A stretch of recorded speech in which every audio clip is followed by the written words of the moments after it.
했는데 네네. 뭐 자문단은 구성을 한다고 그러고 했었는데 누가 어떤 사람이 자문단을 하고 있는지도 모르고 뭐 어떻게 지금 수정보완이 이루어지고 있는지도 지금 아무도 모르잖아. 네. 아쉬운 대목인 것 같아요. 분명하게 문제를 지적하셨고 그 문제에 대한 공론화가 됐는데도 불구하고 그걸 개선하기 위한 노력들이 이어지지 못하고 있는 거잖아요. 그 마이동풍, 우이독경이라는 게 이제 바로 그런 거죠. 떠들 땐 떠들어 우리는 내 갈 길을 간다. 좀 아쉽지만 나는 또 그런 네. 백장이 어디서 나오는 건지 이해가 공무원 좀 잘 안 아닐까요? 가요. 철박통? 어떻게 보면 그런 공무원을 뽑는 방식부터 바뀌어야 그런 공무원들의 사고방식이 바뀌고 말씀하신 모든 것들이 또 바뀔 수 있는데 그러기엔 너무 오랜 시간이 걸리죠. 아니 지금 현재 돼 있는 공무원들 좋은 공무원들 굉장히 많아요. 근데 공무원을 운영하는 시스템이 문제예요. 순환보직제. 순환보직제가 없어지거나 순환보직제를 좀 더 보완하지 않으면 우리는 계속 이 모양일 거예요. 그것과 같은 맥락에서 우리나라의 건축직 공무원들 굉장히 좋은 사람들이 많은데도 네. 뭐 SKY는 기본이고 어떤 나또 스카이는 기본이고 다들 좋은 데 많은데도 건축의 시작에서부터 준공까지를 풀코스를 뛴 사람이 없어요. 집은 아무리 작아도 창고를 하나 지어도 1년 걸려요. 설계에서부터 시공까지 하고 막 이렇게 마지막 그걸 하는데 심지어 창고 같은 게 그렇다면 제대로 된 건물 같은 경우에는 이거는 2년, 3년, 5년, 10년도 보고 지어야 되는 거예요. 그 중간에 수시로 담당자가 바뀌어요. 순환보직 시킨다는 걸로. 한 군데 오래 있으면 썩는다 그래서 물갈이를 계속해서 시켜야 되니까 이게 벌써 한 30년 됐을 거예요. 순환보직제가 시행된 지가 30년 동안에 공무원 했던 사람들은 한 번도 풀코스를 뛰어본 사람이 없다라는 거예요. 그러니까 이 사람들은 그렇게 되니까 결국 뭐가 떨어지냐면 전문성이 떨어져요. 네. 그래서 우리 같은 사람들 지금 부르기 시작하는 거예요, 지금. 이건 이렇게는 안 되겠다라는 네. 문제의식이. 문제의식이 왜, 그러니까 그 가장 극명적인 게 작년 연말에 됐던 세종시 그때 비슷하게 됐었던 경제기획원의 어떤 그 간부가 한번 만나자 그래서 만났더니 왜 우리나라 공간건축에서는 세계적인 명품이 안 나오죠? 우리가 돈이 없는 것도 아니고 기술이 없는 것도 아니고 경험이 없는 것도 아닌데 왜 안 나오나요? 라고 물어보더라고요. 뭐라고 답해 주셨어요? 한 3시간을 이야기를 했는데 네. 그 답을 해주더라고. 30초로 해주시면 결론은 순환보직자야. 지금 내가 말한. 네네. 그래서 지금 부산시에 총괄을 하면서 부산시장한테 부탁을 한 거는 기술직만은 이게 기간별로 하지 말고 프로젝트별로 해다오. 순환보직을. 이 프로젝트를 한번 시작했으면 끝을 보고 그 다음 보직으로 넘어가게 그렇게 해다오. 그렇게 해서 그런 공무원들이 몇 번 이렇게 그러니까 한 3번 정도의 그런 걸 거쳐야 집은 이렇게 짓는 거로구나라는 걸 알게 된단 말이에요. 그래서 그 공무원들 뭐 개개인의 문제라기보다는 그 시스템이나 뭐 조직의 경험에 그 개별적인 공무원들은 다 훌륭한 사람들이 굉장히 많아. 요즘 많이 보고 있고. 근데 이게 세종의 그 일련의 일을 겪으시면서 이 공공건축이나 혹은 그런 공무원 문화에 대한 어떤 염증이 생기셨을 법 같은데 부산 총괄을 또 맡으신 이유가 있다면 그건 뭘까요? 고향이니까. 역시 지연이죠. 지연. 그건 뭐 괜히 해본 이야기고. 네. 이제 행복청을 이제 그렇게 이제 그만뒀어요. 그만두고선 돌아올 때 참 얼마나 내가 씁쓸했느냐 하면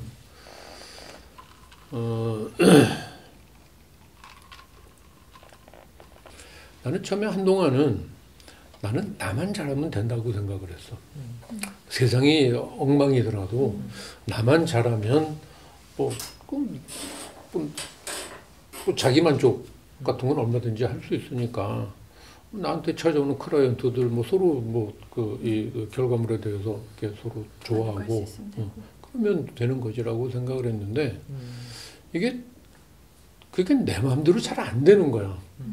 내 마음대로 잘 안 되는 이유가 인허가 부서에서 뭐 시공자들이 뭐 하다못해 어떤 클라이언트들까지도 네. 의뢰인들조차도 서로 이렇게 코드가 맞지를 않아요. 그러니까 소통이 안 되는 거야, 이야기가. 그런 것들이 이렇게 사회의 어떤 건축적인 시스템을 굉장히 이렇게 왜곡시키고 변질시키고 있다라는 것 때문에 네. 이제 이제 운동권이 돼요.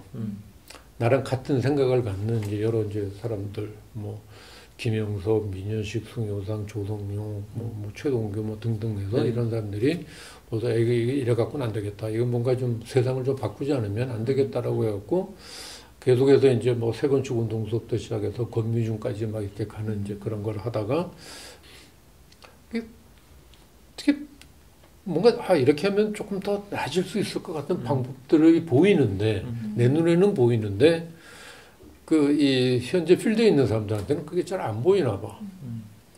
그래서 아니면은 비슷한 생각이실 수도 있을 것 같아요. 지금 활동하시는 분들은 어쨌든 자기 작업에 몰두를 하고 거기 집중을 하면은 해결할 수 있을 거, 극복할 수 있을 거라고 생각을 하는데 선생님 지금 말씀하신 거는 이 문제들이 각 개인이 자기 개인의 영역에서 걸로 좀 더 크게 봐야 되는데 크게 보고 좀 포괄적인 범위에서 이렇게 또 그걸 해야 되고 이제는 뭔가 좀 이렇게 이 요령이라고 그러면 좀 그렇고 뭔가 이렇게 순리 같은 것들이 이렇게 보이면 요 부분은 조금 이렇게 밀면 이 부분이 들어가고 뭐 하는 좀 큰 틀에서의 그게 가능하게 보이는데 이제 그러고 있더란 말이죠. 그랬는데 이제 행복청에서 이제 결국 나를 이제 부르는 바람에 네, 야 이게 이제 내가 공공에 봉사할 수 있는 마지막인갑다. 그리고 거기에 뭐 특히 설계 경기 프로그램 같은 거를 잘 만들어 놓으면 네. 젊은 후배들도 많이 이제 참여를 하고 공공건축이 좋아지면 뭐 내가 할 역할은 다 한 게 아닐까라는 이제 그런 생각으로 갔다가 결국 실패하고 네. 돌아섰단 말이에요. 네. 돌아섰는데 그러고서 이제 나는 이제 또 이제 딴짓 안 하고 내일만 하자. 다시 개인으로. 네. 개인으로 이제 돌아왔는데 그때 이제 승효상 씨가 이제 국건위 위원장이 되고 총괄건축가제도로 이제 전국으로 이제 확대를 시킨다고 하는데 이 친구가 고민이래. 뭐 우리 도가 몇 개야? 도에다가 뭐 광역지자체 하면은 한 20여 명, 한 20여 명의 그 총괄건축가가 필요한데 사람이 없대. 믿고 보낼 수 있는 사람이.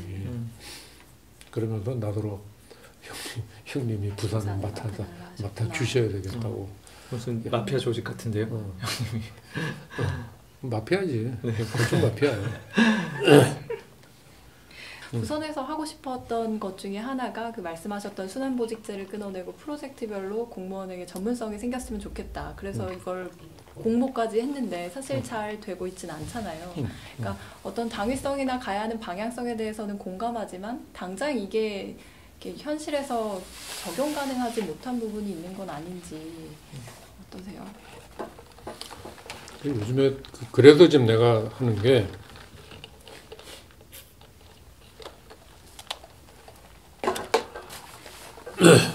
건축만 잘하면 나만 잘하면 된다고 생각을 했는데 그러다가는 이제 그다음 이제 그 공공에 대한 것까지도 뭐 떠들고 다니게 됐고 근데 이제 정치까지 해야 되나 봐. 그러시면 안 될 것 같은데요. 아니 정치 안 할 수가 없겠네. 네. 지금 그걸 같은 관철시키기 위해서는. 네. 이런 이 개방직 국장, 그 국장은 내 파트너 역할을 해야 되는데 내가 네. 부산 가서 상주라는 게 아니기 때문에 물리적으로나 시간적으로나 내가 이렇게 그 풀타임을 하지를 못하니까 내가 그 중요한 결정만 하고 그 실제적인 이 일의 진행을 해줄 국장이 필요하고 그 국장을 이제 개방직으로 뽑겠다라고 했었던 건데 이게 지금 정치 바람에 지금 말려 들어가고 있는. 부산으로 가신다고 했을 때도 부산은 사정이 다를까? 아니면 뭐 또 다른 가능성을 보고 계신가? 아니면 지금 말씀하신 뭐 그게 정치일 수도 있고 세종시의 경우와 다른 어떤 돌파구를 고민하고 계신가 하는 그런 것들이 궁금했었어요. 하여튼 그래서 지금 부산은 가서 제일 먼저 했던 게 이제 시장하고 그래도 공무원 조직에 대한 이제 그런 운영에 대한 뭐 순환보직 뭐 이런 것들 계산하는 방법 하나 하고 그다음에 이제 두 번째로 한 게 이 부산시의 공공건축 발주 시스템. 네. 그러니까 설계 경기를 하는 건데 그동안에 보니까 건설본부라는 데서 설계에서부터 시공까지를 다 그냥 그러니까 원세트로 했더라고.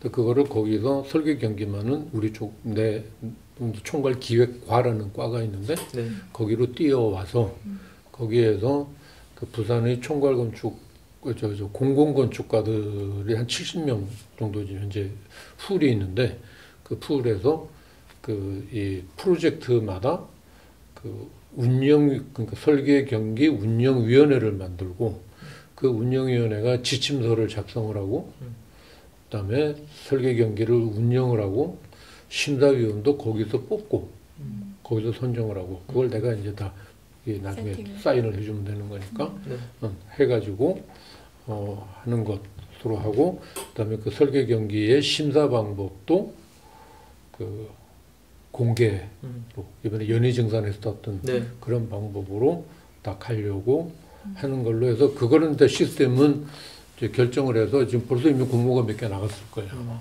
9개인가 5개인가가 지금 그걸 준비를 했는데 그게 지금 5개 갖고 하니까 공공건축가 70명 중에 5개 그 25명이 이미 이제 한 그 각각의 프로젝트들을 맡아서 지금 하고 있고 지금 뭐 그 들리는 말로는 이렇게 심사위원으로 들어갈 만한 사람들이 다들 심사위원을 고사를 하고 있대. 선수로 뛰려고. 네. 그 구조가 바뀌니까 이제. 구조가 바뀌니까 이전에 해볼 만하다는 거. 그동안에는 부산의 공공건축은 한 서너 개 사무실에서 돌아가면서 다 했어. 그러니까 뭐 그 설계 경기가 요구하는 그 내용 다 채우려면 대형 조직이 아니면 못 해요. 근데 이제 그렇게 해도 완전히 그 지침서도 서너 장으로 바꾸고 그 내용도 좀 더 거의 이 아뜨리에 같은 사무실들 아니면 1인 사무실도 할 수 있을 정도의 아웃풋을 줄여버렸기 때문에 그렇게 하고 그다음에 이제 공개해서 심사를 하고 한다고 하니까 다들 야 이번엔 해봐야 되겠다라고 해서 나 이제 심사위원 안 하고 이제 프로젝트 하겠다고 그렇게들 하는 분위기로 가고 있대요. 악순환이었던 거지. 네. 공공건축의 심사도 공정하지 않고 뭐 짜고 치고 뭐 여러 가지 이제 그런 것도 들리고 뭐 과다한 아웃풋을 요구를 한다든가 하는 거니까 다들 이제 일반적으로 능력 있는 건축가들은 거기 가서 굳이 남하고 경쟁 안 해도 또는 클라이언트만 가지고도 충분히 된다니까 좋은 건축가들은 아예 공공건축에 등을 돌리고 있는 거예요. 그 사람들 이제 등을 돌리게 해서 공공건축 쪽으로 또 이렇게 활동을 할 수 있게 만들자. 그렇게 해서 공공건축이 좋아져야 되는 거. 그다음에 공공건축이 그렇게 살아나야 되는 이유는 뭐냐면 공공건축이 곧 민간건축을 선도하는 역할을 하기 때문에 일반인들도 할 수 없는 거를 그러니까 공공건축이 지으나 마나 거 계속 짓고 있으면 안 되는 거예요. 뭔가 재료 하나라도 뭐 또 형태 하나라도 뭔가 새로운 거를 보여줘서 일반 시민들이 건축이 저렇게도 되는구나 라는 거를 실제로 실증에서 보여줄 수 있는 거니까. 그러니까 한마디로 이야기하면 공공건축은 주인이 없는 거잖아요.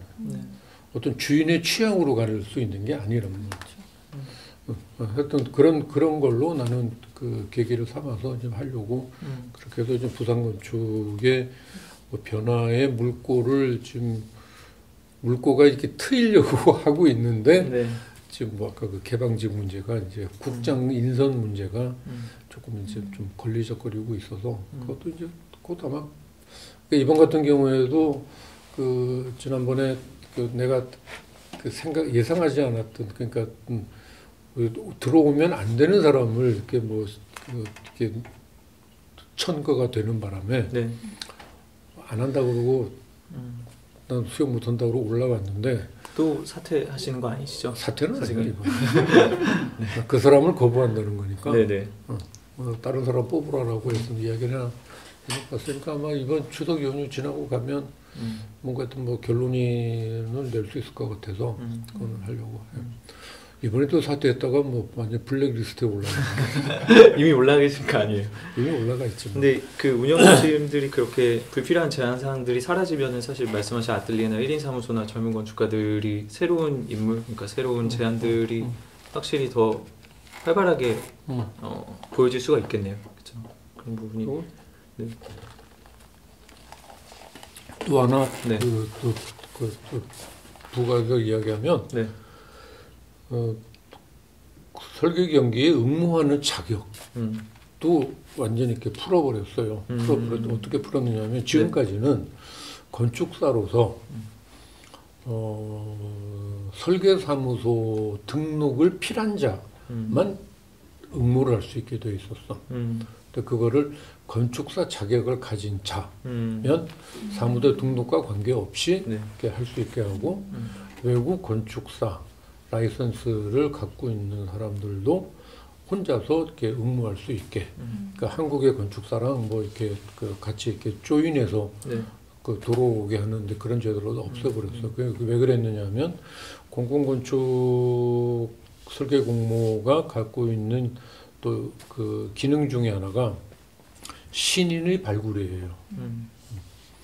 그러니까 계속 그 새로운 사람들을 이렇게 이 충원해서 그 건축계에 데뷔를 시켜야 되는데 그 역할을 공모가 공모전이 해야 되는 거예요. 그런데 지금까지는 그러니까 국가계약법상 사업자 등록을 가진 사람이라야 된다는 것 때문에 그런 또 제도가 있었는데 그렇게 되면 설계사무실을 오픈하고 있는 사람만 할 수 있는 거예요. 그런데 우리나라 건축사들 중에 건축사 라이선스를 갖고 있으면 또 교수라는 사람들도 있고 아니면 대조직에서 월급을 받는 친구들, 직원으로 있는 사람들도 있단 말이죠. 네. 그런 사람들이 밤에 집에 가서 친구들하고 모여서 해가지고 당선되면 사무실 등록하면 되는 거잖아요. 네. 그리고 또 건축가들이 이제 그 공공건축 기피하는 이유 중에 하나가 당선안이 그대로 구현되는 과정에서 이제 변경이 잦고 뭐 그 발주처의 입김이 행사되는 경우도 있고 시공이 부실한 경우도 있고요.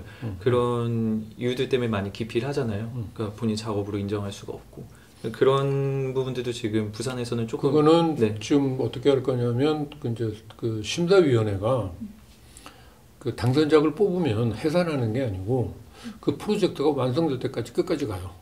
같이 가서 그 건설위원회로 이제 이렇게 변신을 하는 거죠. 또 프로젝트가 크면 그 팀이 다 갈 수도 있고 심사위원 팀이 아니면 프로젝트가 뭐 조금 간단한 거라면 뭐 그 중에 그 심사위원장이거나 어떤 그쪽에 정통하는 사람이 그러니까 그 마스터 아키텍트 역할로 가서 해서 그 이 발주자가 설계자의 그 사이에서 이렇게 중재자 역할을 할 수 있는 걸로 해서 계속 끝까지 팔로우를 하게 하는데 그 배경에는 또 하나 또 다른 의미가 있는 게 심사위원회가 일회성으로 끝나는 게 아니다라는 것. 그러니까 니들이 뽑은 거에 대해서는 본인들이 책임을 지게. 그러니까 책임지게 설계의 이 원안이 완성되는데 힘을 보태라는 거예요. 도와주라는 거예요.